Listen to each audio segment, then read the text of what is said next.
today I'm going to take you on a journey, historical insights that help us spread universal grace. And we're going to talk about some historical facts. A little bit before the time of Christ, and then the first century, and a little bit beyond. And then look at how those historical insights might inform how we address problems in our society.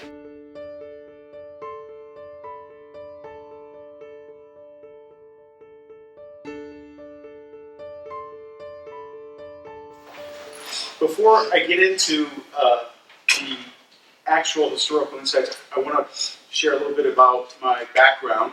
I'm Michael Camp. I'm a recovering conservative evangelical. I was in the movement for about 25 years. Half of that time, I was in the evangelical missions movement. Got some formal training, lived in Africa for 7 years, worked among Muslims. My wife and I were together during that time about 5 years. So I was entrenched in that movement, and the way I was looking at missions, the big letter U was a dirty word. It was the heresy, New Age heresy word. So I had that experience. I also have a shameless plug. I am an author, and if you're interested, the first book I wrote, Confessions of a Bible Thumper, kind of goes through how I evolved from where I was as a conservative evangelical to where I am today. And I'm proud to say it's the only book in the world with a photo of a Bible and a beer.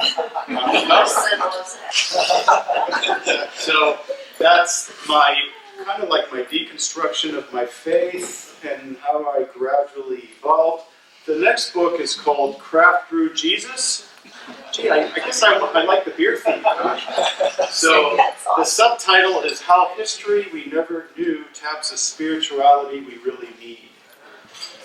And I'm going to delve into a few ideas out of this book in this talk this afternoon. So I want to, before I get into the historical insights themselves, some foundational thoughts, but to kind of set it up for you. A lot of times Christians do mental gymnastics. We've got these problems, contradictions that we hear in church or that we see in the Bible, and we kind of do some mental gymnastics to try to harmonize them. So a man had a custom of going into a bar every Friday night, and he would sit down at that bar and he'd order 3 draft beers all at once. And he would take a sip of one, take a sip of the next one, and the next one, until they got drained down. The bartender was a little curious, and he went over and he said, you don't have to do that. You can just buy 3 beers one at a time and drink them one at a time and they'll stay cold. And he said, oh no, you don't understand. Now that I moved to Texas, I'm away from my brothers. We used to get together every Friday night and have a beer. So this is my way of still drinking a beer with my brothers. And the bartender thought that was really cool. So this went on for a few more weeks. Until one night he walked in and he only ordered 2 beers. Same thing, right in front of him, took a sip of one, a sip of the other one, until they got drained out. Bartender just thought the worst. He went over to him and he said, oh, sir, I see you only ordered 2 beers tonight. I'm sorry for your loss. And the man said, oh, no one died. It's just that my wife and I joined the Baptist church down the street. So I can't drink beer anymore.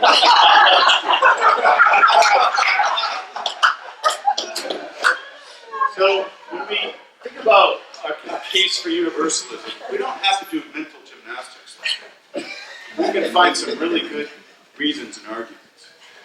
The first foundational thought is that there's four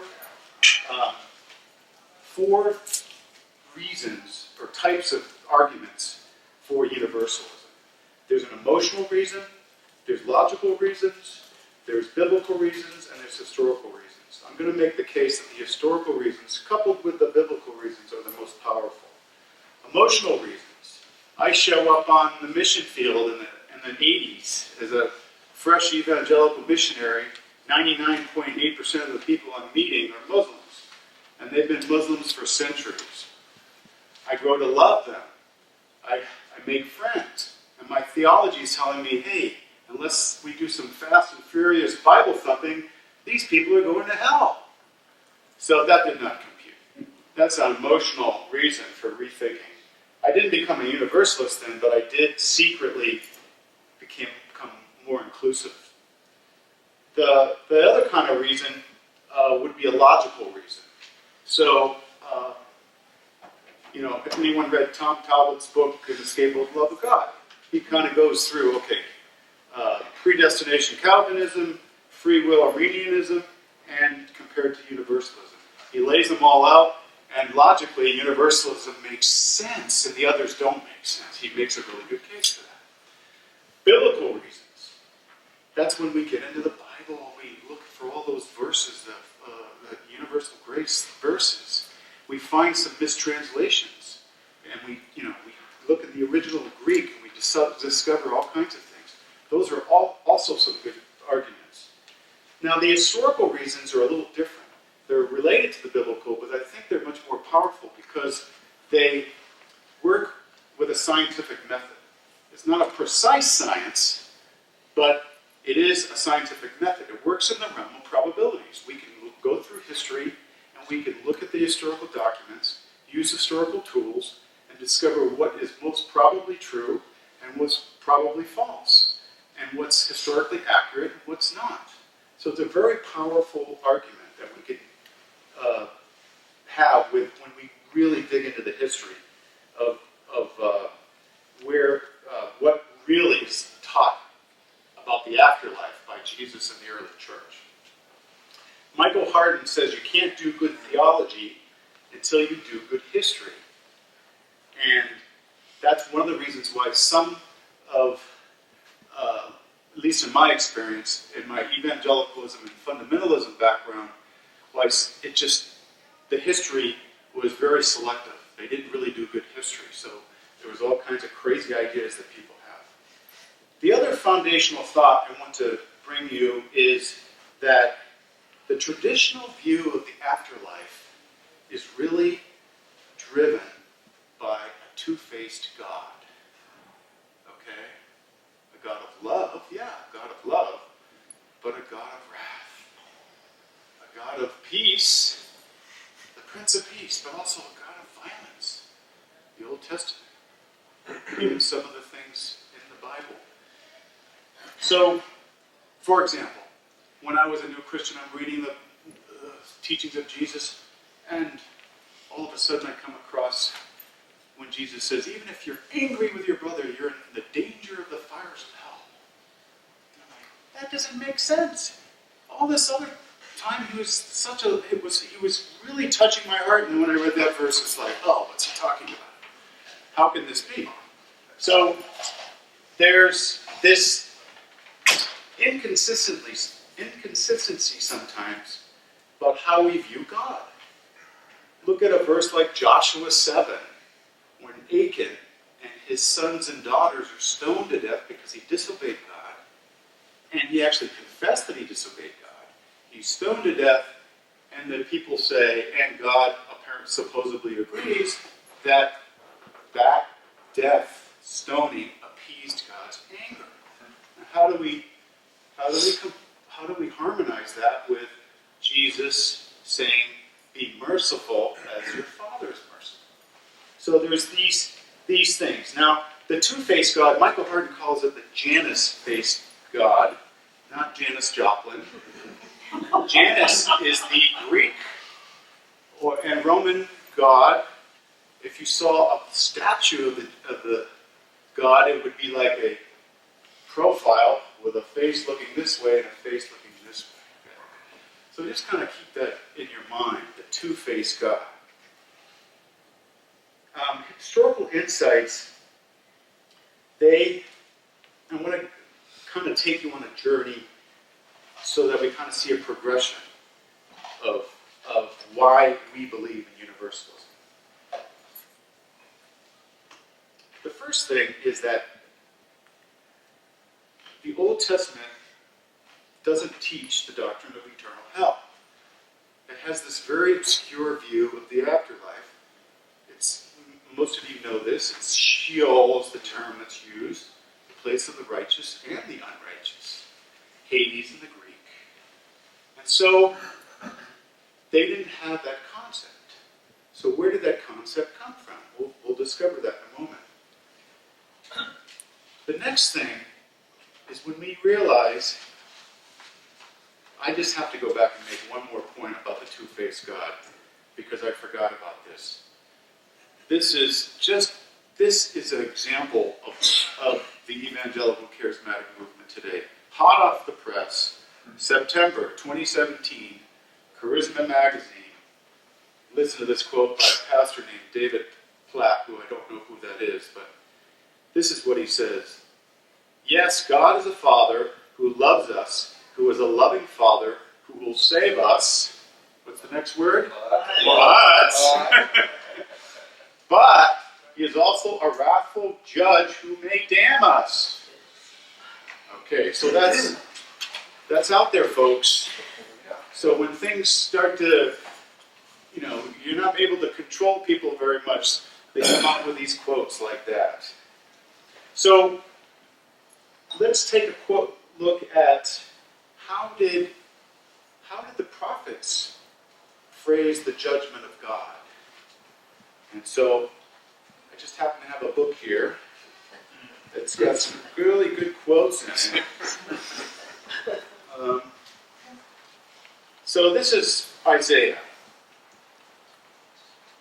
In that day you will say, I will praise you, God, although you were angry with me.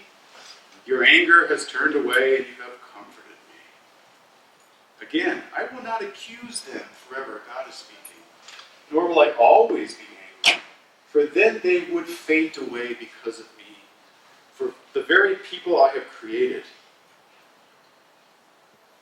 For his anger, the psalmist, for his anger only lasts for a moment. His favor lasts a lifetime. The Lord is compassionate, gracious, slow to anger, abounding in love. He will not harbor his anger forever. So you see the narrative of the prophets.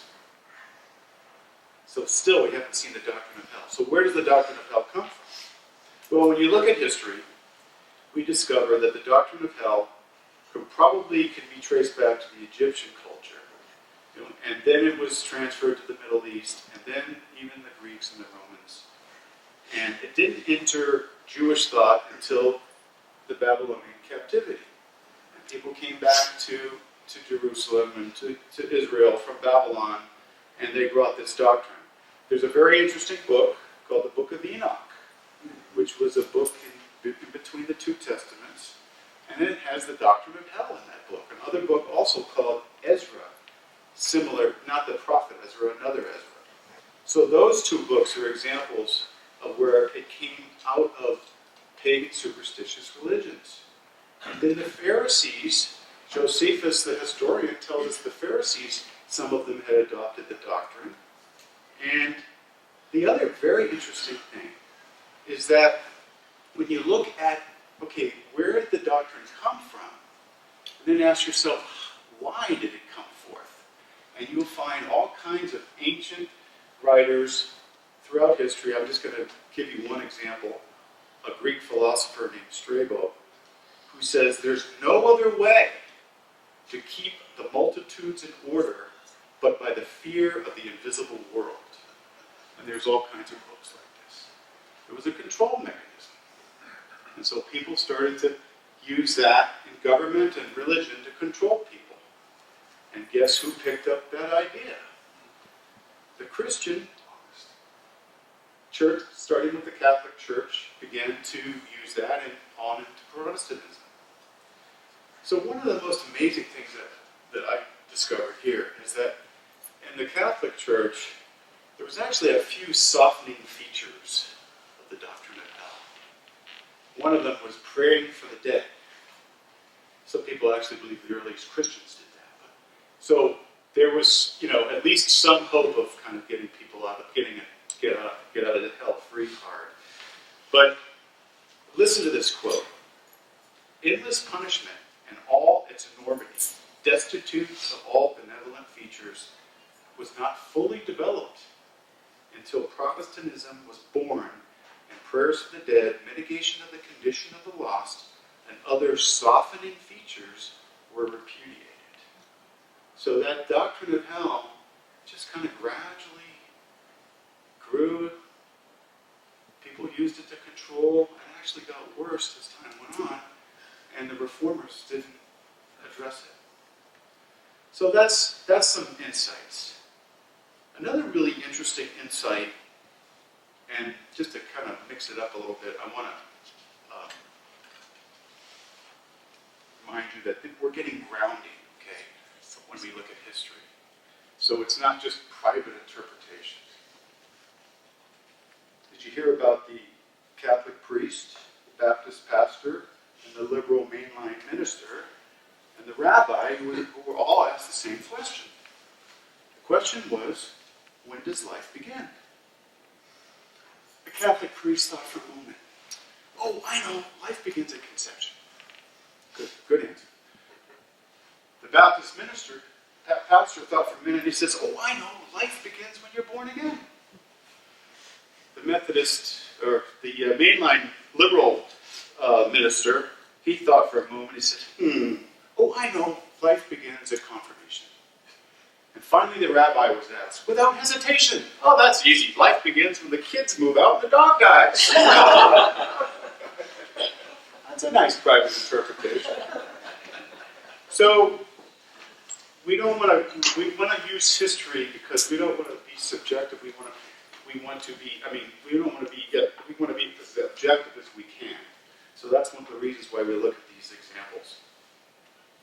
Now, I'm sure you've heard of the misinterpretation of eternal punishment. It's in the Greek, Aeonos Kolossus, and it's been misinterpreted. It says, most of our translations say eternal punishment. The original Greek, it's very easy. Go back, talk to a Greek expert, look at these books, all these books on universalism. Most people bring this argument up. It really means like a punishment of the age. And Colossus is actually even more than that. The Source New Testament. Anyone here? The Source New Testament by Dr. Ann Nyland. Really good New Testament. She interprets it as rehabilitation. Okay, so it's God rehabilitating people in the age that they're talking about, which is not eternal. The other interesting thing is that the people who believed in universal, because remember I said the Jews started to believe in the doctrine of hell, the Pharisees and some of them. Well, you can go back, it's the Essenes as well, and the Book of Enoch and other things, and you can go back, well, what did they use? What term did they use when they talked about it? And sure enough, they didn't use that term. They used aidios taboria, which really does mean never ceasing retribution, punishment. It would actually be the correct term if you really believe in the doctrine of hell. So it's very interesting that you could confirm some of these things if you dig deep enough. And Jesus didn't use those terms. Same with the term of Gehenna. How do we know that doesn't mean hell? Well, here's one example. In the time of King Herod, they were writing commentary on terms and scriptures, and in one called the Targum of Jonathan, many different quotes say this: the wicked shall be judged in Gehenna until the righteous say concerning them, we have seen enough. After the last judgment, Gehenna exists no longer. There will hereafter be no Gehenna. So again, here's an example of the Jewish people of that day. They put a definition on Gehenna, and Jesus uses Gehenna. He doesn't use those other terms. So that's a very interesting insight. The next one I want to share is, I thought this is really powerful because in my book, Trapped Through Jesus, I'm going back and I'm saying, what was it really like in the earliest church? And one of the questions is, why did Christianity grow so fast in the first couple hundred years? And, what was the enticing thing about it that got people to join the gatherings of believers. And there's a few books that I draw on. Cities of God by Rodney Stark, The Underground Church by Robin Meyer.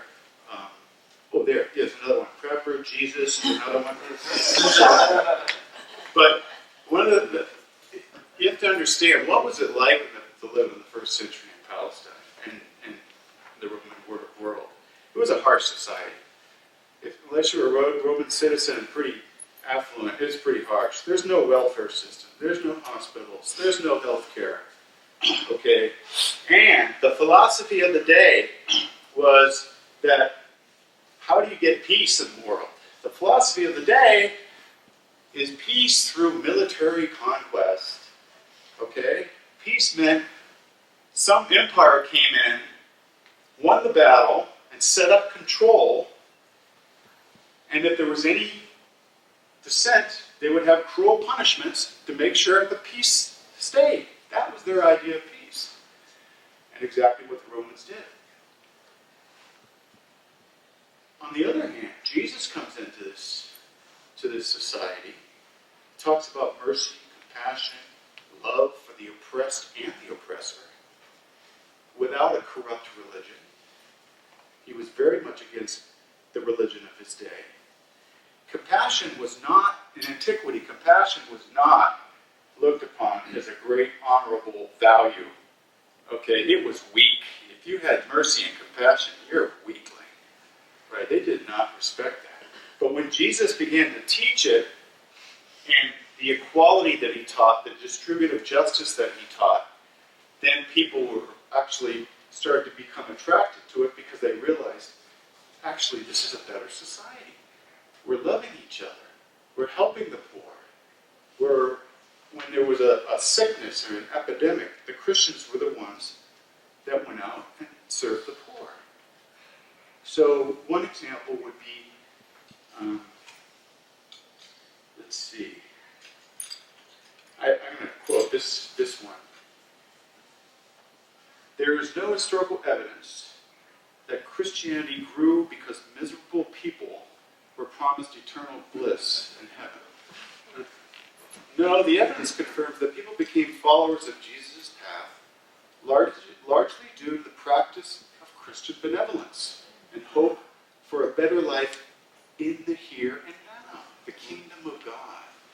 Jesus' reign of God was for the here and now.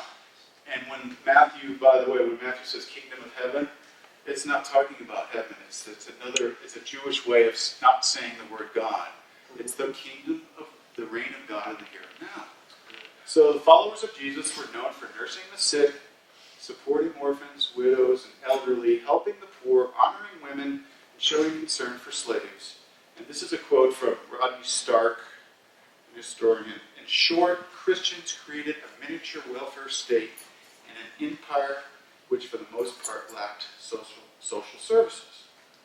So those were some of the reasons why Christianity grew.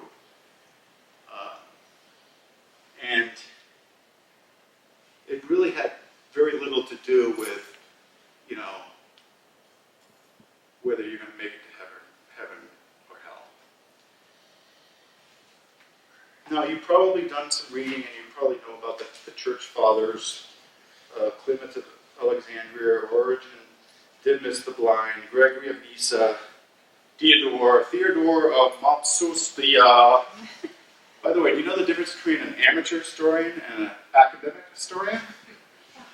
Amateurs like me, we can't pronounce the words, the names. So, if I'm stumbling over, that means I'm an amateur. But what about the church mothers, right? Your mother's going to get the short end of the stick, right? Well, there's Macrina the Younger, a sister of Gregory of Nyssa, and her grandmother, Macrina the Elder. This is a quote from her. The process of healing shall be of proportion to the measure of evil in each of us, and when the evil is purged and blotted out, there shall come in its place to each immortality and life and honor. These are the kinds of ideas that were floating around both the church fathers and the church mothers. I want to tell you a little bit about one of my favorite stories, and that's the Church of the East. Has anyone studied Eastern Christianity? One person? Okay. Some of you have more. So, I mean, one of the exciting things is that Christianity, we tend to know the history of Western Christianity and very little about Eastern Christianity. So this guy Thomas, who I can't pronounce the city he's from, he forms this community called the Nestorians, and it was actually named after Nestorius. And he was a Universalist. And he wrote liturgy, Universalist liturgy, for that emerging church and community. And over the next hundreds of years, the Nestorians, a Universalist stream of Christianity, they spread all across the Middle East, all the way into China. And one of the greatest leaders in Christianity, a guy named Timothy, who was probably Timotheus, he presided over this church at kind of at its prime. And just want to read a couple things about him so you get a sense of it.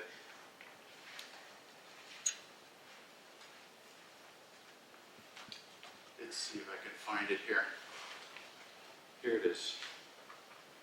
Well, here's something interesting. The creed of the Nestorians never did and does not in modern times contain any recognition of endless punishment. It is to the honor of this sect that of all the Christian residents of the East, they have preserved themselves free from the numberless superstitions which have found their way into the Greek and Latin churches. So that's very interesting. Then, in terms of number and splendor of its churches and monasteries, he's talking about the Nestorians, its vast scholarship and dazzling spirituality, the Nestorians in Iraq were through the late Middle Ages at least as much a cultural and spiritual heartland of Christianity as was France or Germany or Ireland. So it's very interesting. It's a history that we don't know much about because we are from the West. So, very interesting. Now, before I get into the last part of my talk, I'll tell you a story. When I wrote my first book, my cousin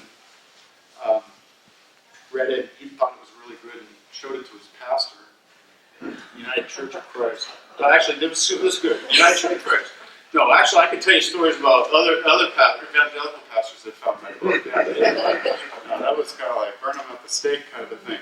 So, but this woman pastor, she loved the book, and so she bought 12 copies and passed it out to her adult Sunday school class. And when I was in the area that summer, she invited me to speak at their church. So this was in Bethlehem, Pennsylvania. So I'm like, okay, I'm supposed to be a history buff. Why is there a Bethlehem, a Nazareth, and Emmaus, Pennsylvania? Who settled that? So I was thinking it was the Quakers, Well, who was it? You probably know. The Moravians. Right? So I looked it up. And I didn't know very much about them. A guy named Peter Bowler was the founder of the Moravian communities. Of course, he was a Universalist. This was a Universalist movement. So here I was talking to this church, and no one in the church even knew that. Can you believe it? They didn't even know that. It's like, we don't know our history, So I had a good time with that. And then I went down to Bethlehem with my cousins, and they had a good microbrewery there, so of course we went there. But then we went on this guided tour, like history of Bethlehem or something. And so we're going around, and I got this audio recording, and they start talking about what the Moravian missionaries were like. And since they were Universalists, they weren't into converting the Native Americans. They said, yeah, they want to join our church, fine, but their big goal was just to share the love ethic of Jesus and to live it out. So their whole approach was completely different than many of the other missions to the Native Americans. So that was very refreshing to hear that. So I want to, for the next about 10 minutes or so, talk about how universal grace should impact our views on theology and some of the problems we have in our society. You know, we have all this information, and someone had said it before, maybe it was Eric, we've got to put this into practice. And it's not just, we have a doctrine of what happens at the end of our life, but there's something that impacts the way we live. So I want to challenge you with a few things. First thing is, how does your view of universalism impact how you view the Bible? How do you handle that verse in Joshua chapter 7 or Numbers 25? You look these up. Joshua 7 was the guy I told you about who got stoned. How do you handle that? How do you reconcile some of these things as a universalist in the Bible? Another challenge would be how do you view the view of original sin? How do you view the atonement? If God is a two-faced God, then these theologies, the traditional theologies, the way Calvin or the substitutionary penal atonement theory, they actually make sense if it's a two-faced God, but they don't make sense if it's a one-faced. If we have a one-faced loving God. So one head would be look at the way the Eastern Orthodox Church looks at the atonement. It's not Jesus taking the punishment for our sin because God is angry and he has to be appeased. No, it's Jesus is actually, the cross is a transformative, it's something that transforms us. It's not a legal punishment that has to happen in order for God to forgive us. Jesus is not facing God's wrath against sin, he's facing man's wrath and responding with forgiveness. Father, forgive them, for they don't know what they're doing. So that's, how does that make a difference? How does your universalist thinking make a difference in some of these other areas? The end times. Have you ever heard people say, Jesus came as a lamb the first time, but the second time he's coming as what? A lion. And then they kind of start going off on the judgment and the tribulation and the rapture, and you better be ready. And, how do you read the end times as a universalist?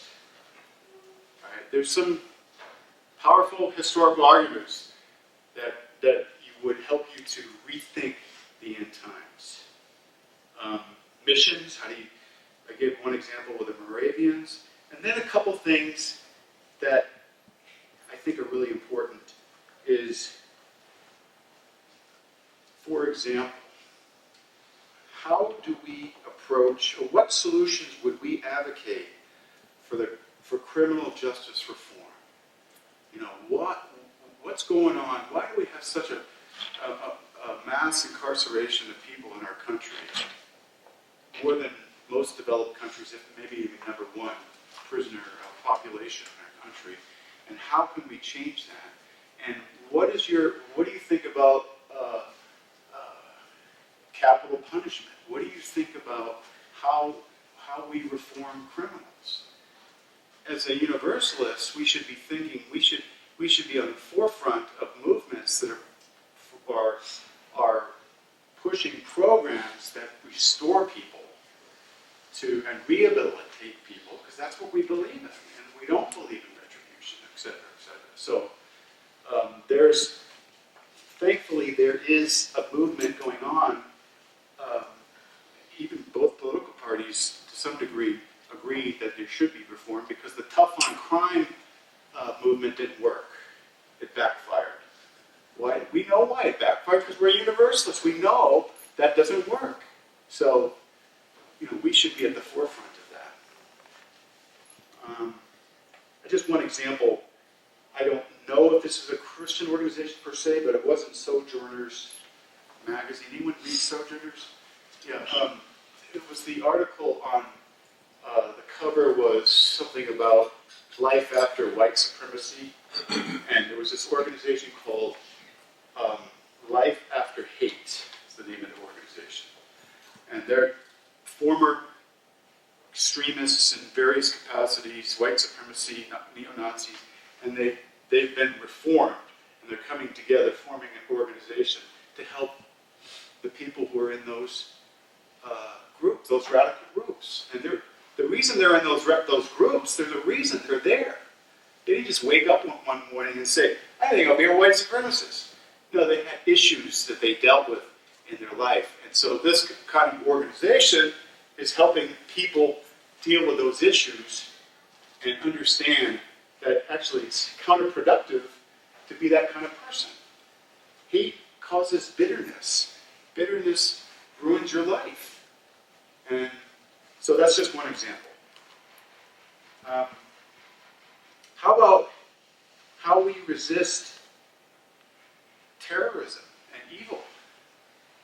What is, is there a peace movement among Universalists? Was there ever a peace movement among Universalists? I don't know. I haven't done that much research on it, but there are people who are promoting peace, and our society tends to have a knee-jerk reaction to terrorism or whatever it is, that the military solution is the only solution. What other solutions are there that work, that we can see that work? Because we know that when you have a knee-jerk military solution, the cycle of violence usually goes on. There's a short-term victory. A few years later, what happened? Al-Qaeda, finally got them.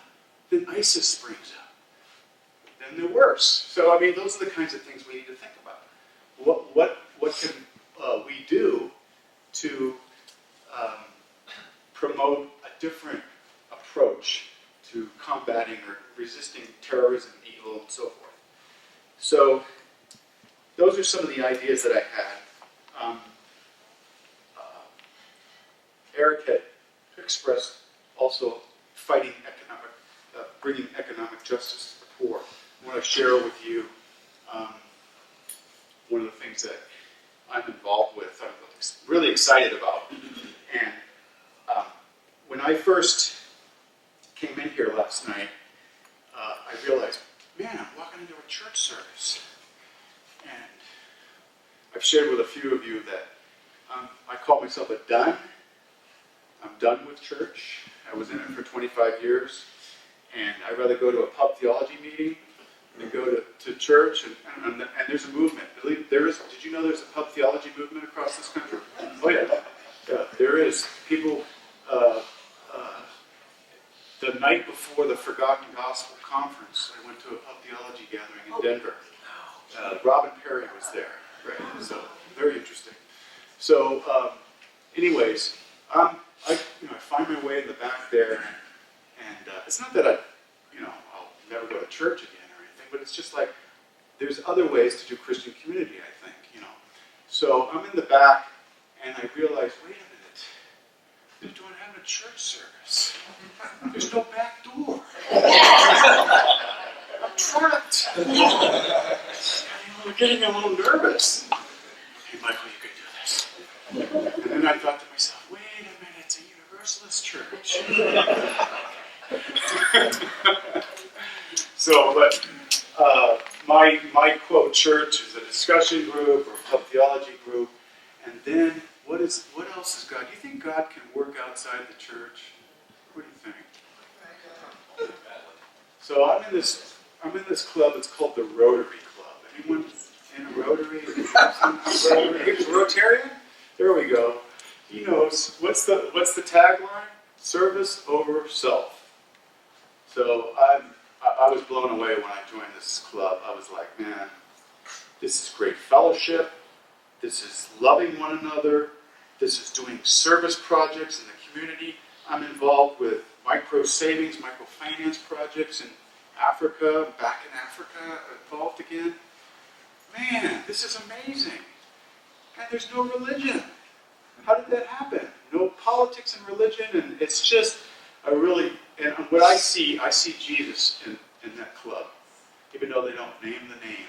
Someone was talking about that before. Jesus is working, God is working outside traditional Christian circles to make the world a better place and to share love. And I guarantee you see the love there. We're not perfect either, but we're not arguing about pews and all other problems that churches have, right? We're kind of more focused. So anyways, that's an example.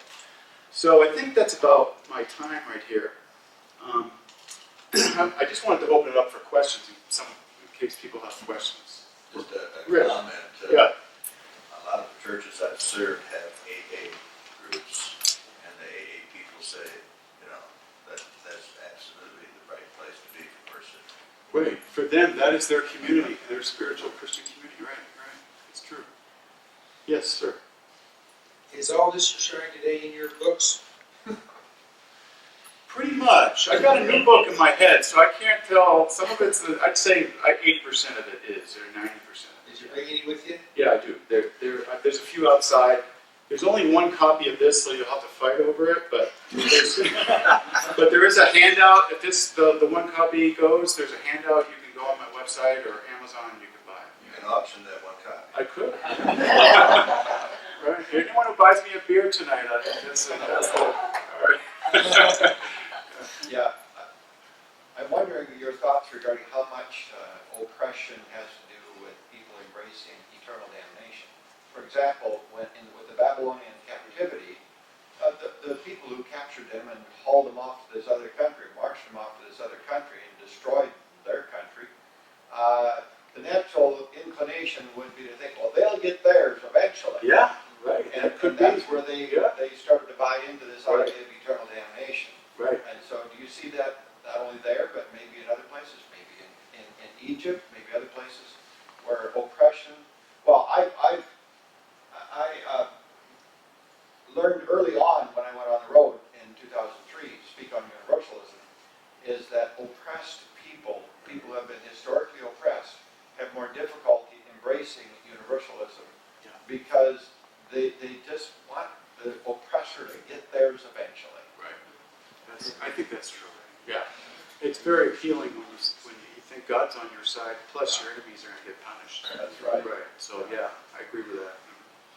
Yeah, anything else? You had asked a historical question that I have an answer to. Okay. Were the Universalists involved in prisoners' rights, prisoners' reforms? And the answer is yes. Yes. The most famous is, and I may have this name wrong, but he's a Reverend Spear. Unfortunately, it's either Charles or J.M. And I think that one of them did prison reform, and I'll tell you a little more about. The other invented a perpetual energy machine, so sort of different things. Okay. But one of the Spears was this is a pre-Civil War time. Okay. 1840s. The Prisoner's Friend was the name of his organization and magazine that he founded. Oh, okay. So something, if you want to do research. That's Prisoner's Friend. Okay. Prisoner's Friend. And Robert Spear is the Charles it's Spear. not Robert. It would be either, I think it's Charles. Charles Spear. Okay. Thank you for that. Yeah. Good. Okay. Well, thank you everyone for sitting through one of the hardest sessions in the afternoon.